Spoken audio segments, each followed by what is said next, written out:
অ্যাসেম্বলির মধ্যে তো আমাদের মোবাইল সাইলেন্ট মোডে বা ফ্লাইট মোডে থাকে, ভাইব্রেশনও থাকে। তো আমরা মাঝে মধ্যে সাউন্ড হলে আমরা মোবাইলটা দেখি।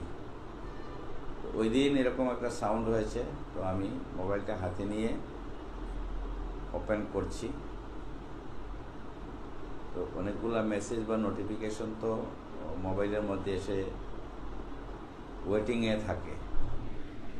তো আমি এটা ওপেন করতেই দেখলাম যে কিছু রিলসের ছবি আসতেছে। তো কী আসতেছে আমি সেটা ভালো করে দেখিও নাই। স্মার্টফোন আমি ব্যবহার করি ঠিক আছে, কিন্তু এটা ভালো করে চালানো আমি জানি না। এটা বলতে লজ্জা নেই যে এটা ঠিকঠাক অপারেট করা আমার পক্ষে কঠিন। তো আমি ব্যাক দিয়ে আমি এটা ক্লোজ করেছি, কিন্তু এই যে কয়েক সেকেন্ড